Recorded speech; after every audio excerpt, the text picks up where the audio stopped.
과거에 노무현 정권이 겉으로는 좌파 정권을 표방하는 이야기를 하면서 재벌을 개혁할 것처럼 큰 소리를 쳤어요. 그것도 잘못된 거죠. 재벌이라는 건 법만 지키면 되는 거지 뭔 개혁의 대상입니까?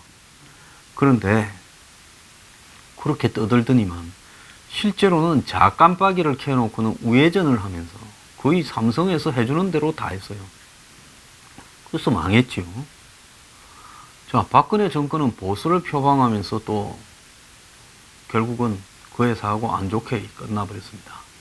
자, 그런데 지금 문 정권이 제가 아까 인터넷 은행이나 원격 의료에서 자기들이 야당일 때 다 강하게 비판하면서 인터넷 은행에서는 금융과 산업의 분리, 즉 금산 분리를 더 강화해야 된다.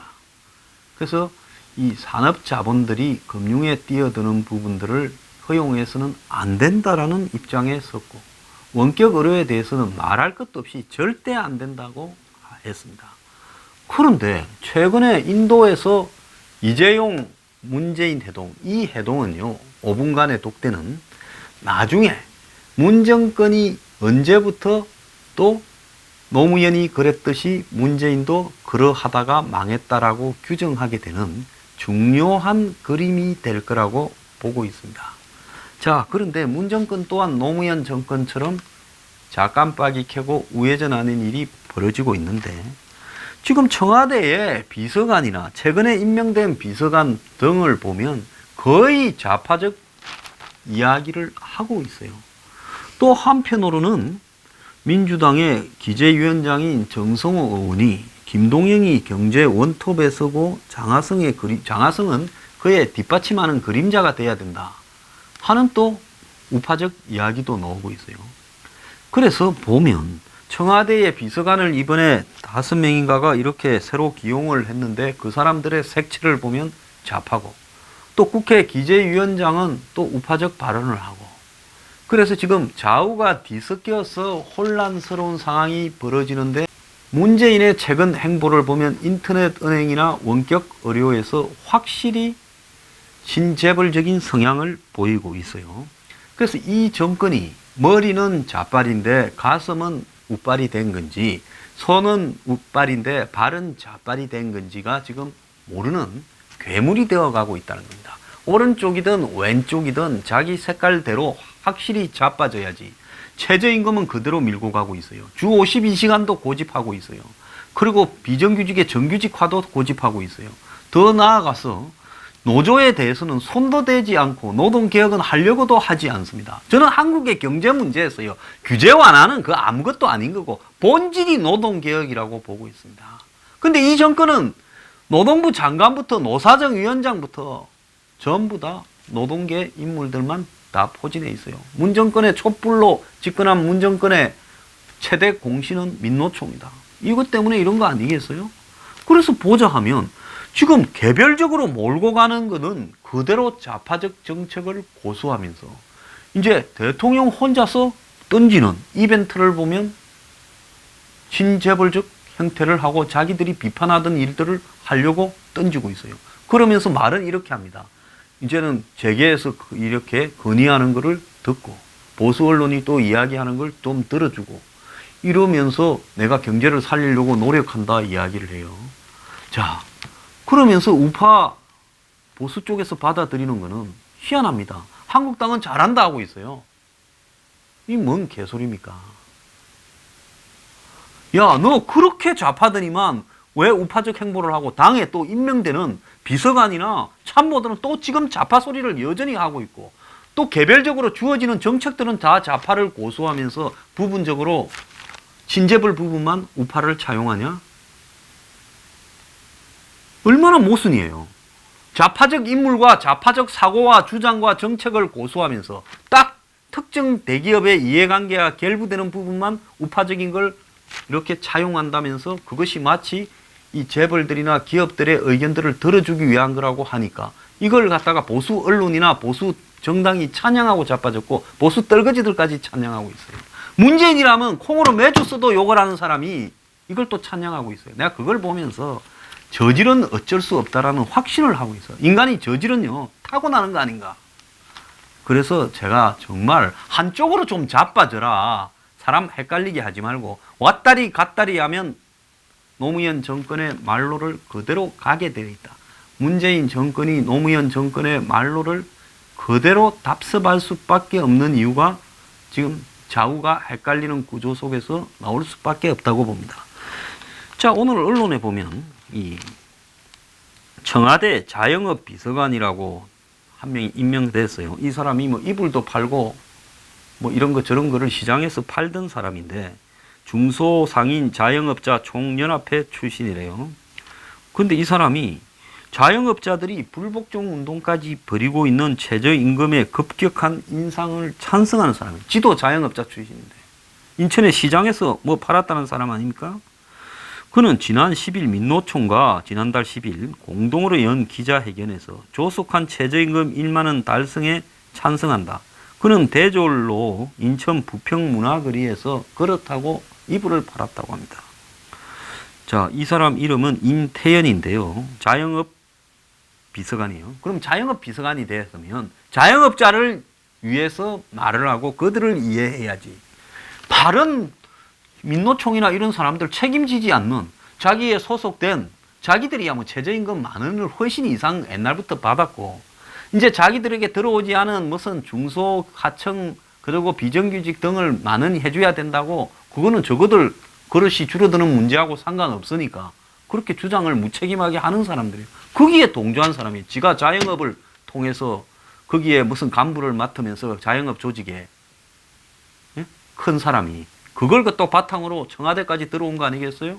지난 대선 때 자영업자들이 문재인 지지했잖아요. 그런데 일조한 사람들 아니겠습니까? 그래서 한 자리 꽤 찬 거 아니겠어요? 척하면 삼척이지. 그런데 이 사람은 자영업자의 어려운 이유를 대기업 자본의 수탈로 지적을 합니다. 제가 대기업을 무조건 비판하는 게 이런 소리는 정말로 개소리에 불과하다는 거예요. 아니 대기업이 자영업자를 수탈해요? 그가 지난 1월 창작가 비평에 쓴 기고문에 최저임금 인상을 둘러싸고 벌어지는 자영업자의 고통의 본질을 살펴야 된다. 위기의 가장 큰 원인은 대형 유통재벌들의 시장 독점 욕망에 있다면서 대기업과 관련된 가맹점, 프랜차이즈 등 대리점 사장들의 목을 찌는 수탈 체계는 집요하고 잔인하다. 불공정한 카드 수수료 체계와 통제되지 않는 임대료도 자영업자들을 먹이로 삼는 사나운 맹수와 같아. 이렇게 이야기를 하면서 자영업자들이 일군 시장이 파괴되고 빼앗기고 수탈하는 것은 자본의 무한정식 욕망이다. 물론 이렇게 볼 수 있는 소지도 조금은 있겠지만은 근본적으로 한국의 자영업 구조가 굉장히 낙후되어 있다. 지나치게 많은 무한 경쟁으로 내몰리고 있다 하는 사회적인 문제가 필연적으로 여기에 자리 잡고 있는 거예요. 그러면 이 사람은 이런 거대 담론을 일삼기보다 자기가 자영업 비서관이 되었다면 자영업자들을 현재 지켜주는 부분에서 시작을 해서 또 자영업자들의 큰 이익까지를 이렇게 대변해야 될 건데 이 사람은 거의 민노총이나 이런 좌파들이 가지고 있는 사고를 그대로 주장을 하는 사람이에요. 자, 이렇게 따지자면 자영업과 대기업의 역할 관계를 갖다가 규정을 하고 그것이 대기업의 수탈이라면 더 이상 자영업 정책에서 그것이 부분적으로는 사실이라 하더라도 할 수 있는 일이 없어요. 지금 청와대가 할 수 있는 일은 현재의 자영업 구조에서 자영업을 지켜가기 위한 부분들을 정부가 적극적으로 자영업을 파괴하는 것을 멈춤으로써 자영업자들을 도우는 거 아니겠어요? 뭘 해주기보다 최저임금 만 원 밀어붙이지 말고 주 52시간 근무 밀어붙이지 말면 자영업이 그나마 숨통이 조금씩은 트여지는 겁니다. 거기에다가 임대료 정도 좀 규제해 주고요. 여기서 시작이 돼야죠. 그런데 지금 뭘 합니까? 기지도 못하면서 나는 이야기를 하고 있는 이런 사람이 지금 옷 팔고 그릇 팔다가 자영업자 조직에서 좀 올라갔다가 정치에 줄 서다가 비서관까지 꿰찼어요. 그는 2012년 대선 때도 문재인 캠프 공동대표를 맡았대요. 시민 캠프에. 자, 그리 중요하지 않은 일반 사람들 중에서 문재인을 지지하는 조직의 공동 대표를 맡았고 2015년에는 자신이 이끄는 단체 회원들을 3,000명을 데리고 이 당시 새정치연합 문재인 대표가 있는 당의 당원으로 가입했다. 한마디로 자영업자 조직을 가지고 있는 사람이 단체 회원들을 끌고 정당에 입당을 하는 이것도 정상이라고 볼 수 있습니까? 정상이 절대 아니지요. 자, 그래서 이 사람을 포함해서 청와대가 최근에 비서관을 갖다가 몇 명 임명했는데 이 비서관 다 운동권이나 시민단체 출신이라는 겁니다. 자, 문재인은 대통령으로서 진재벌 행보를 하고 있어요.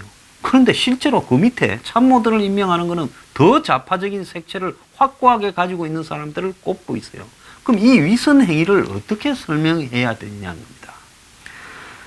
자, 청와대에 지금 정책실, 안보실, 비서실, 비서관급 이상 참모 중에 전대협이나 학생회장 등 운동권 시민단체 출신이 64명 중에서 23명, 36%라는 겁니다. 임종석이 관장하는 비서관급 이상 31명을 대상으로 하면 운동권 시민단체가 19명으로 비서실 산하는 61%라는 겁니다.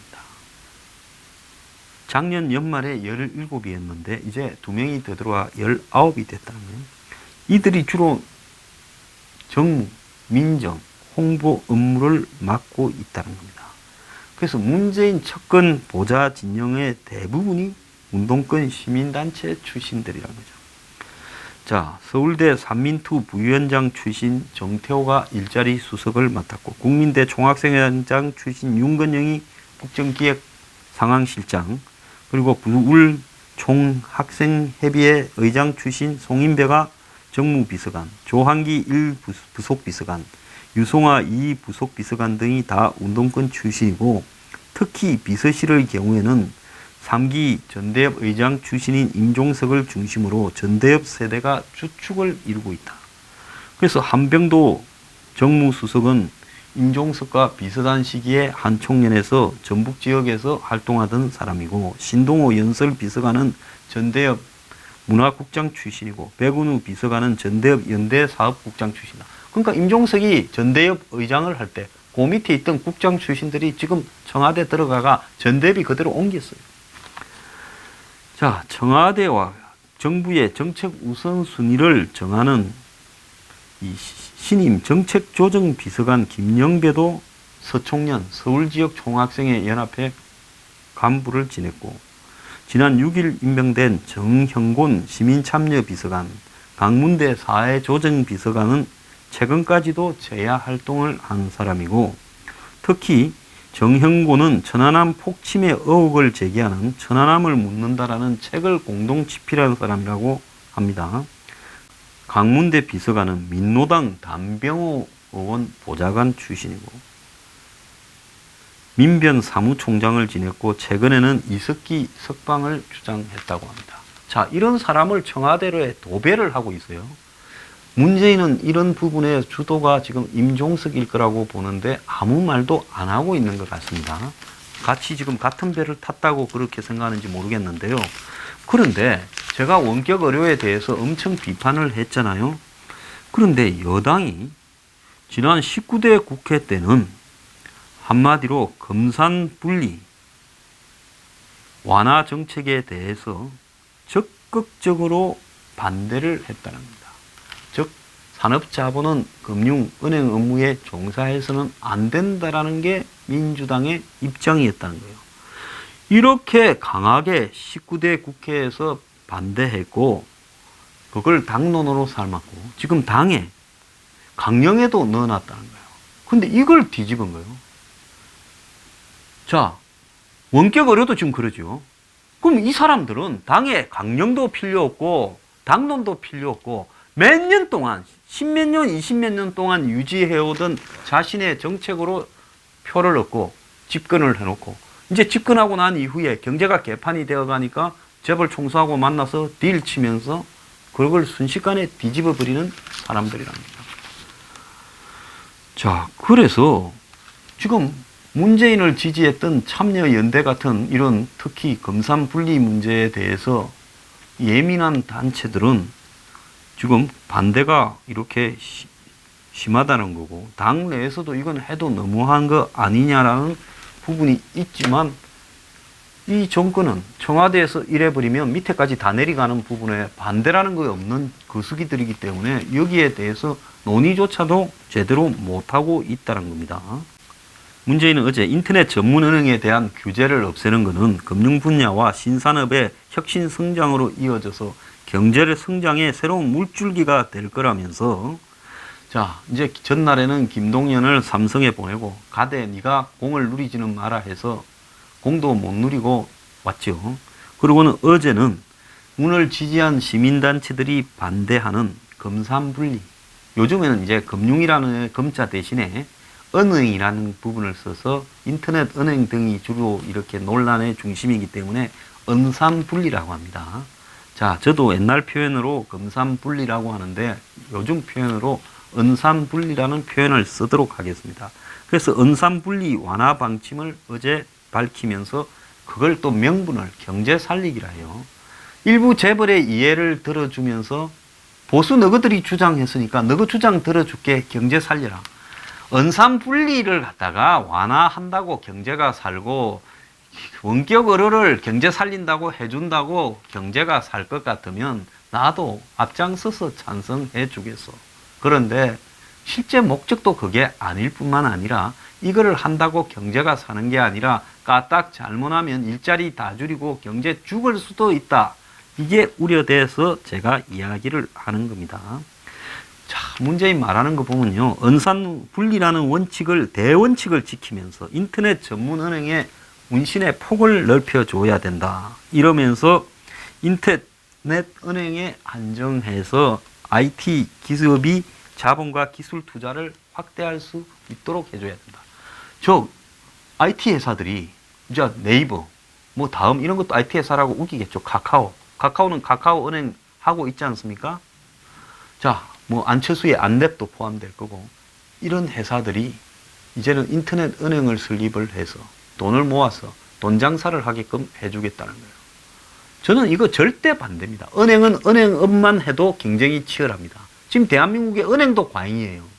은행도 수익률이 점점 줄어들어요. 그래서 오프라인 점포들을 없애고 있어요.